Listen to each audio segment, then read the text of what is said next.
ناظرین کی خدمت میں ساجد مرزا کا آداب۔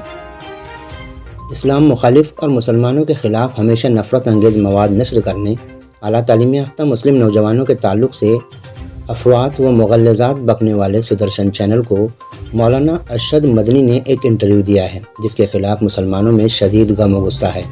ٹویٹر اور سوشل میڈیا پر اس انٹرویو کو لے کر یوزرز میں اضطراب و بے چینی پائی جا رہی ہے۔ اس ضمن میں معروف سوشل ایکٹیوسٹ علی سہراب کاکاوانی نے ٹویٹر پر ٹویٹ کرتے ہوئے لکھا ہے کہ خنزیر تو خنزیر ہوتا ہے۔ مولانا ارشد مدنی اس کے ساتھ بیٹھ کر انٹرویو کیوں دے رہے ہیں؟ مسلم صحافی انٹرویو کے لیے کہتے ہیں تو منع کر دیتے ہیں۔ مولانا جس کی مخالفت میں عدالت جاتے ہیں، اسی سے کھلے عام اللہ و اس کے رسول اللہ صلی اللہ علیہ وسلم کی توہین کروا رہے ہیں۔ علماء و دانشوران اور سماجی خدمتگاروں کے معروف واٹس ایپ گروپ تازہ ترین نیوز میں علماء کونسل کے جنرل سیکرٹری مولانا محمود احمد خان دریابادی نے کہا کہ یہ خبیث اس انٹرویو کو توڑ مروڑ کر چلائے گا۔ اگر اس ملعون کو انٹرویو دینے کا فیصلہ خود مولانا کا ہے تو بھی انتہائی افسوسناک ہے۔ اگر حوارین کے کہنے پر مولانا تیار ہوئے ہیں تو آگے بھی ایسا بے عزتی کے لیے تیار رہنا چاہیے۔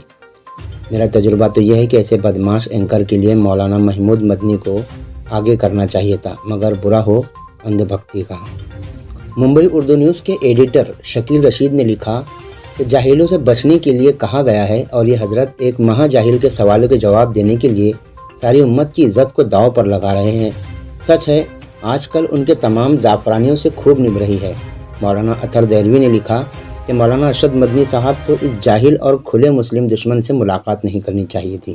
ملت ٹائمز کے چیف ایڈیٹر شمس تبریز قاسمی نے ٹویٹ کیا کہ جس چینل کے خلاف مولانا مدنی عدالت جاتے ہیں اسی کو انٹرویو دے رہے ہیں اور اس کے جال میں پھنس رہے ہیں۔ ہم لوگ انٹرویو کے لیے کہتے ہیں، منع کر دیتے ہیں۔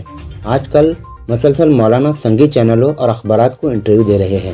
معروف صحافی و کاروان امن انصاف کے جنرل سیکرٹری سمیع اللہ خان نے لکھا ہے کہ سمجھ میں نہیں آ رہا ہے کہ ایسے جاہل اور بدتمیز انسان کے ساتھ مولانا ارشد مدنی کو گفتگو کرنے کا مشورہ کس نے دے دیا۔